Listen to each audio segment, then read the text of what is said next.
Hello বন্ধুরা, এখন আমি মিঠুন চক্রবর্তী এবং সোহম চক্রবর্তী অভিনীত সোহমের প্রোডাকশনের আপকামিং পুজোর সিনেমা শাস্ত্রী তার ট্রেলারের রিয়াকশন দেবো। যে একটি ডিরেক্টর হলো পথিকৃৎ বসু এবং এখানে গল্প লিখেছে হলো অর্ণব ভৌমিক, সঙ্গে অরিত্র ব্যানার্জি, মানে অরিত্রস গানে অরিত্র ব্যানার্জি। এবার চলুন আগে কোনো দেরি না করে আগে ট্রেলারটা দেখি। এক্সাইটমেন্ট এমনি রয়ে রয়েছে, প্লাস ফার্স্ট লুক থেকে মিঠুন চক্রবর্তীর লুক হোক, গল্পের কিরকম গল্প হতে চলেছে সেটা একটা সামান্য আইডিয়া থাকা হোক, এবং সঙ্গে এখানে অরিত্র ব্যানার্জি যখন আবারও লিখছে দাবারের উপর এখানে, তো সেটা একটা আলাদা এক্সাইটমেন্ট থাকে। তো চলুন আগে ট্রেলারটা দেখে নিই কিরকম করেছে, তারপর এটা নিয়ে কথা বলছি।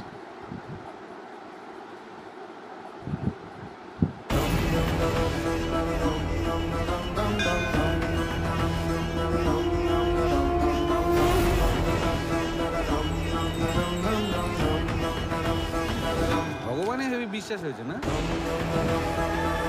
আমাদের লাইফে টেনশন নেই, শুধু টেনশনই টেনশন। ভগবানের সব কোটা সিস্টেম আছে,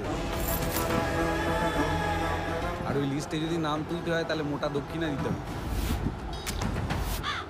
এ তো কাকে হেগে দিল? ওটা ভগবান উপর থেকে তোকে ইশারা করছে।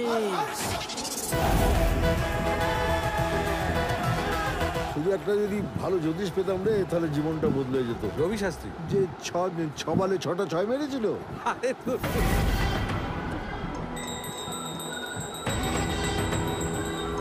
কাল সর্প। এতদিন ধরে যে কত ভণ্ড চিটিং বা জ্যোতিষী বুঝেছি, সব আংটি পুড়ি পুড়ে আমরা দাগ ফেলে দিয়েছে। চরিত্রের দাগ কেউ তুলতে পারে?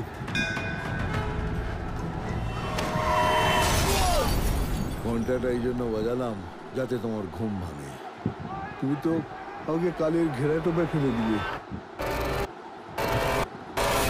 আমার নাম সৈকত মজুমদার, প্রফেশন অ্যাস্ট্রোফিজিসিস্ট। তা যেখানে বিক্রম পৌঁছে গেছে চাঁদে, সেখানে এখনো নাকি আমাদেরকে বিশ্বাস করতে হয় যে গ্রহ নক্ষত্র আমাদেরকে কন্ট্রোল করছে।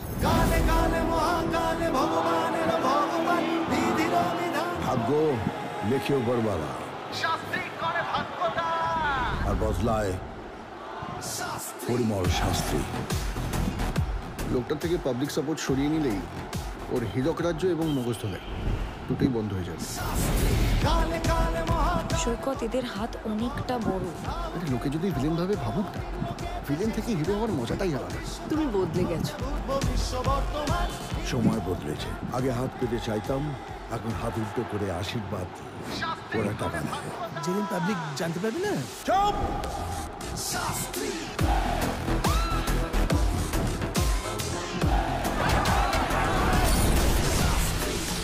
আপনারও একদিন বিসর্জন হবে, ঢাকঢোল থাকবে, কিন্তু বাজাবো আমি।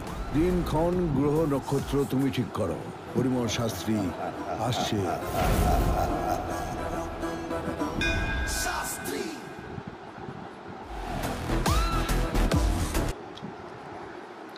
8ই অক্টোবর সিনেমাটা আসছে এবং আমরা জানি বহুরূপীও আসছে, টেক্কাও আসছে, সঙ্গে শাস্ত্রীও আসছে। এটা আমরা আগের থেকেই জানতাম, কিন্তু এই সিনেমাটা কি ওই সিনেমাগুলোকে টেক্কা দিতে পারবে? আমার মনে হয় কনসেপ্ট অনুযায়ী, কাস্ট অনুযায়ী এই সিনেমাটা কিন্তু বহুরূপী টেক্কা দুটো সিনেমাই সঙ্গে কিন্তু সমান টক্কর দিতে চলেছে।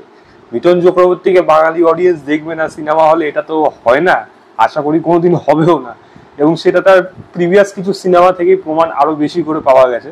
এবং সেই রূপে মিঠুন চক্রবর্তী আবারও সেই পুরনো রূপে, যেখানে মিঠুন চক্রবর্তীর সাথে এত ভালো ভালো আরো কাস্টিং রয়েছে যারা প্রত্যেকে দক্ষ অভিনেতা এবং প্রত্যেকে ভালো পারফর্ম করবে, এটাও আমার বিশ্বাস ট্রেলার থেকে যেটুকু জানা গেল। গল্পটা এখানে যদি ছোট্ট করে হালকার একটা আওয়াজ যদি পাওয়া যায়, সেটা যদি বলতে থাকি, মিঠুন চক্রবর্তী যে তার ফ্যামিলি ওয়াইফ হলো দেবশ্রী এবং তার সঙ্গে তার ছেলে হলো আয়ুষ।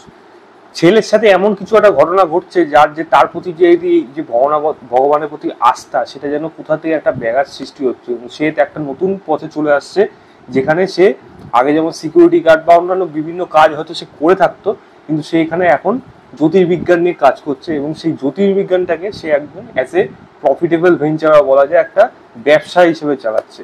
এবং তার এই চেঞ্জেসটা কিভাবে আসলো, কেন আসলো, তার পেছনে কি ব্যাখ্যা আছে, সেটা নিশ্চয়ই সিনেমা হলে আপনারা পেয়ে যাবেন। এবং তার বিরুদ্ধে লড়ছে এখানে আরও একজন লোক, যে একজন জ্যোতির্বিজ্ঞানী নিজেকে দাবি করা, মানে অবশ্যই সে একজন জ্যোতির্বিজ্ঞানী, সেই রোলটা হলো সোহম চক্রবর্তী। তো পুজো এবার চক্রবর্তী বনাম চক্রবর্তী কিন্তু হতে চলেছে, এবং এই লড়াইটা কতটা মজাদার হয়, কতটা থ্রিলিং হয়, এবং আলটিমেটলি দর্শক কি উপভোগ করতে পারে কিনা, আমার বিশ্বাস হয়তো এটা উপভোগ করতে পারবে। প্রতীকপ্রিয় বসু তার আগে যা যা সিনেমা করেছিল, এক্সপেরিমেন্টাল সিনেমা তার মধ্যে থাকে, কমার্শিয়াল অ্যাপ্রোচ কিন্তু তার সিনেমার মধ্যে থাকে, যেগুলো তার আমি আগের কাজ দেখেও পেয়েছি। আমার বিশ্বাস এই কাজটার মধ্যে কিন্তু সেরকমই এক্সপেক্ট হতে চলেছে। আউট অ্যান্ড আউট একটা আলাদা অন্য ধরনের সিনেমা হবে তা একেবারেই না, এটাও পুরোপুরি মেন স্ট্রিম কমার্শিয়াল সিনেমাই হবে, কিন্তু কনসেপ্ট গল্প এখানে একটা নতুনত্ব দাবি করবে, যেটা আমার ট্রেলার দেখে পরিষ্কার বোঝা গেল যে হ্যাঁ এই গল্পটা কিন্তু একটা ইউনিক গল্প হতে চলেছে, যেটা হয়তো বাংলা সিনেমাতে আজ অব্দি দেখাতে হয়তো সক্ষম হয়নি বা কেউ কিন্তু প্রচেষ্টা করেওনি। তো আমার প্রথম অবশ্যই মানে মানে এটা আনন্দ বা বলবো আমি, আমার ভালো লাগবে অর্ণব ভৌমিক সঙ্গে বিশেষ করে অরিত্র ব্যানার্জি এরকম ধরনের একটা গল্প নিয়ে আসছে, যেখানে এরকম ধরনের একটা গল্পতে এরকম বড় বড় স্টার কাজদের পুজোর সময় আমরা দেখতে চলেছি। তো আমি লিঙ্কটা দিয়ে রাখবো ডেসক্রিপশনে। 8ই অক্টোবর সিনেমা হলে আসছে, আমি তো অবশ্যই যাব, গিয়ে দেখবো, দেখে জানাবো আপনাদের কেমন লেগেছে। আপাতত ট্রেলারটা দেখে আপনারা বলুন আপনাদের কেমন লেগেছে। তো এই ছিল আমার ওভারঅল ট্রেলার রিয়াকশন শাস্ত্রী বলে সিনেমাটা। ভিডিওটা ভালো লাগলে লাইক শেয়ার এবং চ্যানেলটিকে অবশ্যই সাবস্ক্রাইব করে দেবেন। বাই।